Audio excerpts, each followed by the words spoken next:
కేంద్రంగా railway zone కళ సాకారం కాబోతోంది.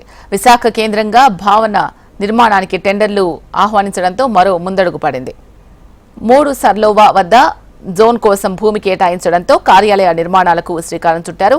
కేంద్ర మంత్రి అశ్విని వైష్ణవ్ ప్రకటనతో ఉత్తరాంధ్ర వాసుల ఆశలు మళ్లీ చిగురించాయి. ఇంతకీ రైల్వే జోన్ కార్యకలాపాలు ఎప్పటి నుంచి ప్రారంభం కానున్నాయి? విశాఖ ప్రజల వాయిస్ ఏంటి? Let's watch. సుదీర్ఘకాలం నుంచి విశాఖ వాసుల పోరాటం చేస్తున్న రైల్వే జోన్ కళ సాకారమైంది. మరి రైల్వే జోన్ కి మరొక ముందడుగు పడిందనే చెప్పాలి.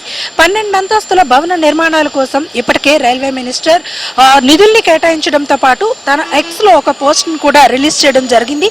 రైల్వే జోన్ కి ప్రత్యేకంగా నిర్మాణాల కోసం నిధులు ఇవ్వడంతో పాటు జీఎం కార్యాలయాన్ని కూడా ఇక్కడ నిర్మించబోతున్నామని చెప్తున్నారు. మరి రైల్వే జోన్ కళ సాకారమైనట్టేనా? మరి వాల్తేర్ డివిజన్ ని ఏం చేయబోతున్నారు? Let's watch. విశాఖ కేంద్రంగా రైల్వే జోన్ సాధన ఉత్తరాంధ్ర వాసుల సుదీర్ఘ కళ. ఎన్నో పోరాటాలు, మరెన్నో ఉద్యమాలు జోన్ సాధన కోసం సాగుతూ వచ్చాయి. ఎటకలకు జోన్ ప్రకటనలో వచ్చినా నిర్మాణ దిశగా అడుగులు పడలేదు. దీంతో ఎన్నికల సమయంలో జోన్ ప్రధాన ఎజెండా అంశంగా మారింది. దీంతో కూటమి ప్రభుత్వం ఏర్పడిన తర్వాత రైల్వే జోన్ ప్రక్రియ వేగవంతం చేశారు. 3 సర్లోవా పాత సర్వే నెంబర్ 26లో 52 ఎకరాల 22 సెంట్ల భూమిని కేటాయించడంతో అక్కడ ప్రస్తుతం భవన నిర్మాణాలకు శ్రీకారం చుట్టారు. 149 కోట్ల రూపాయలతో 12 అంతస్తుల్లో జీఎం కార్యాలయ భవనాలు నిర్మించనున్నారు. 2 సంవత్సరాల్లో ఈ నిర్మాణాలు పూర్తి చేసేలా టెండర్లు కోట్ చేశారు. 2019లోనే జోన్ ప్రకటన వచ్చినప్పటికీ అప్పటి ప్రభుత్వ వైఖరితో ఆలస్యమవుతూ వచ్చింది. ఇప్పుడు కూటమి ప్రభుత్వం ఉత్తరాంధ్ర కళ నెరవేరేలా జోన్ నిర్మాణం చేపట్టబోతుందని బీజేపీ నేతలు అంటున్నారు. వాల్టేర్ డివిజన్ని విజయవాడ డివిజన్లో కలపటం జరిగింది. అయితే దాని తర్వాత అనేక రకాల రిప్రజెంటేషన్, ముఖ్యంగా రైల్వే ఎంప్లాయీస్ వాళ్ళ యొక్క గ్రీవెన్స్ తెలియజేసుకోవటం, అలాగే కొత్తగా రాయగడ డివిజన్ ఏర్పడిన కారణంగా అక్కడుండే ఎంప్లాయీస్ ఇక్కడ రావటం, మొత్తం విశాఖ డివిజన్ ఏదైతే ఉందో దీనికి సుమారు 150 సంవత్సరాల చరిత్ర ఉంది కనుక ఈ యొక్క డివిజన్ ఆ విధంగానే ఉంచాలి అని చెప్పి ఒక సెంటిమెంట్తో కూడిన ఒక డిమాండ్ రావటం, దానికి ఏడిఆర్ఎం ర్యాంక్ ఒకటి క్రియేట్ చేయడం కూడా జరిగింది. అయితే తర్వాత కాలంలో దాన్ని పూర్తి స్థాయి డివిజన్గానే ఉంచండి అని చెప్పి మళ్ళీ డిమాండ్ బాగా పెరగడంతో కేంద్ర ప్రభుత్వం దీన్ని తెరవగి ఆ విధంగానే చేయాలని చెప్పి ఆలోచనతో వాల్టేర్ డివిజన్ ఇంటాక్ట్గా ఉంచడం జరుగుతుంది. ఇవాళ మొత్తం 3 డివిజన్స్తో పాటు ఇంకొక డివిజన్ యాడ్ అయింది. అది Waltair division, Vijayawada division, Guntur division, Guntakal division, ఈ 4తో సౌత్ కోస్టల్ రైల్వే జోన్ రాబడుతుంది విశాఖపట్నం హెడ్ క్వార్టర్స్లో. దానికి సంబంధించిన పూర్తి స్థాయి ప్రిపరేషన్ అయింది.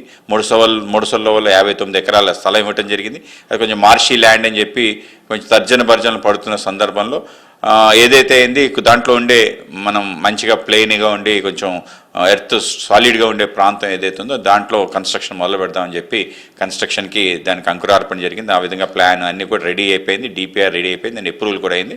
ఆ విధంగా కన్స్ట్రక్షన్ కూడా ప్రారంభమైపోతుంది. పూర్తి స్థాయి జోన్ సంబంధించిన ఆపరేషన్స్ ప్రారంభించాలని చెప్పి మేము అడుగుతున్నాం. ఆ విధంగానే త్వరలో అది కూడా పూర్తి స్థాయిలో రాబోతుంది. ఆ విధంగా కన్స్ట్రక్షన్ మొదలైంది, అలాగే డిపిఆర్ అప్రూవల్ అయిపోయింది. ఇంకా స్థలం ఏదైతే ఉందో ఇంకొంచెం స్థలాన్ని రాష్ట్ర ప్రభుత్వం ఇస్తా అని చెప్పి చంద్రబాబు నాయుడు గారు చెప్పడం జరిగింది. ఆ విధంగా పూర్తి స్థాయి జోన్ యాక్టివిటీ విశాఖపట్నంలో ప్రారంభించాలి, అన్ని కార్యకలాపాలు ఇక్కడ జరగాలి, అవన్నీ జరుగుతాయి. సో ఆ విధంగా మీరే చూస్తారు. జోన్ ఆల్రెడీ క్రియేట్ అయ్యి జోన్ ఎప్పుడు ఇస్తారని చాలామంది అడుగుతున్నారు. జోన్ ఇవ్వడం అనేది లేదు, జోన్ ఆల్రెడీ ఇచ్చేశారు. 2019 జోన్ డిక్లేర్ చేశారు. దానికి సంబంధించి టెక్నికల్ ఇష్యూస్, అలాగే ఇంటర్లాకింగ్ జంక్షన్స్ ఉంటాయి, అంటే ట్రాక్ ఎక్కడ ఇంటర్లాక్ అవ్వాలి అని చెప్పి ఆ జంక్షన్స్ ఫైనల్ కూడా అయిపోయి ఆ విధంగా ఆంధ్రప్రదేశ్లో ఉండే ఏదైతే మనం ఉత్తరాంధ్ర సంబంధించిన నోడల్ పాయింట్స్ ఏవైతే అవన్నీ కూడా ఫిక్స్ అయిపోయి మనకి అదృష్టం అరకు మన దాంట్లో రావటం జరిగింది, ఇచ్చాపురం కొంచెం యువతల రావటం జరిగింది, అటు పార్వతీపురం దగ్గర నుంచి. ఈ విధంగా మొత్తం జోన్ సంబంధించిన పాయింట్స్ కూడా అంతా కూడా డిసైడ్ అయిపోయి సో ఆ విధంగా మన ఫుల్ ప్లెడ్జ్ జోన్ ఆపరేషన్ త్వరలోనే అవుతుంది. ఆ విధంగా దానికి సంబంధించి నిటిగ్రిటీస్ అన్ని కూడా కంటిన్యూ అవుతున్నాయి. సో ఆ విధంగా మనందరి యొక్క కళ సాకారమైంది. ఉత్తరాంధ్ర సంబంధించిన చిరకాలి కోరిక ఏదైతుందో విశాఖ కేంద్రంగా రైల్వే జోన్ అది సాకారమైంది. జోన్ కార్యాలయ నిర్మాణాలకి అడ్డంకులు తొలగిపోయినా వాల్తేర్ డివిజన్తో కూడిన జోన్ ఇవ్వాలనే ఈ ప్రాంత ప్రజల డిమాండ్ను కేంద్రం ఏ విధంగా పరిష్కరిస్తుంది అనే చర్చ మొదలైంది. అత్యంత ఆదాయం కలిగిన డివిజన్ వదులుకొని జోన్ ఇచ్చినా ఉపయోగం లేదు అంటోంది ఉత్తరాంధ్ర సాధన సమితి. వాల్తేర్ డివిజన్తో కూడిన రైల్వే జోన్ వస్తే తప్ప ప్రయోజనం లేదు అంటున్నారు. అయితే సుదీర్ఘకాలం నుంచి ఎదురు చూస్తున్న జోన్ ప్రక్రియ ప్రారంభం కావడం మాత్రం శుభ సూచకమని అంటున్నారు. విశాఖపట్నం కేంద్రంగా దక్షిణ కోస్తా రైల్వే జోన్ ప్రధాన కార్యాలయం ఏర్పాటుకు టెండర్లు పిలిచారు.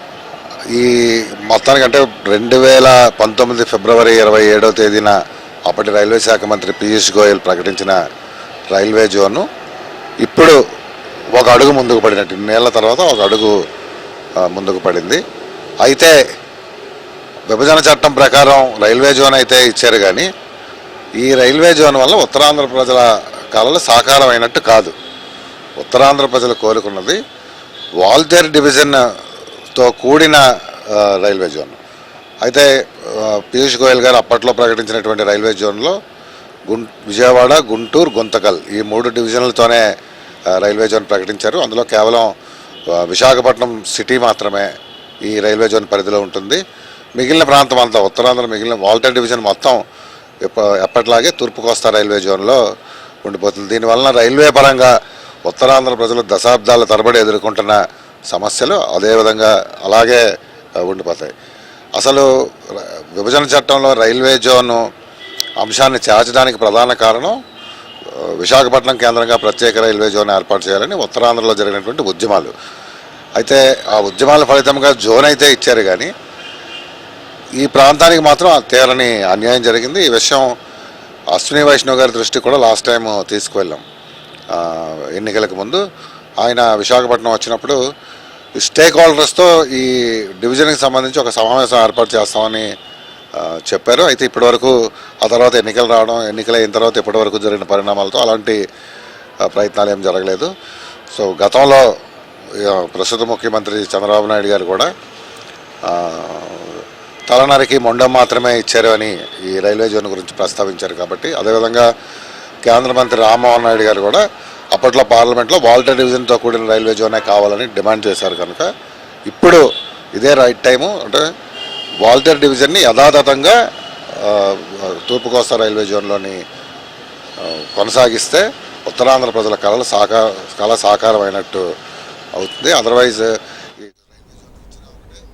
కేంద్ర రాష్ట్ర ప్రభుత్వాలు సమన్వయంతో ముందుకు వెళ్లే విశాఖ వాసుల చిరకాల కోరిక అయిన రైల్వే జోన్ కళ సాకారం చేయడంతో ఈ ప్రాంత వాసులు హర్షం వ్యక్తం చేస్తున్నారు. నిర్మాణానికి ముందడుగైతే వేస్తున్నారు, కానీ వాల్తేర్ డివిజన్ ని ఏం చేస్తారో అన్న సమస్య ఇప్పుడు మరోసారి ఉత్తరాంధ్ర ప్రజల ముందు ఉంది. అత్యంత ఆదాయం కలిగిన వాల్తేర్ డివిజన్తో కలిగిన జోన్ వస్తేనే ఇక్కడ ప్రజల సుదీర్ఘ పోరాటానికి మరి ఫలితం ఉంటుంది అన్నది ఇక్కడ వారి మాట. మరి ఈ నేపథ్యంలో కేంద్ర ప్రభుత్వం దీని మీద ఎలాంటి నిర్ణయం తీసుకుంటుంది అనేది ఇప్పుడు ఆసక్తికరంగా మారింది. మొత్తానికి ఏది ఏమైనా సుదీర్ఘకాలంగా పెండింగ్లో ఉన్న విభజన హామీల్లో ఒకటైన రైల్వే జోన్కి అయితే మాత్రం ముందడుగు పడింది. భవన నిర్మాణాల శ్రీకారంతో మరి రైల్వే జోన్ కళ సాకారం కాబోతుంది. వీడియో జర్నలిస్ట్ నిఖిల్తో అనురాధ, HM TV, విశాఖ.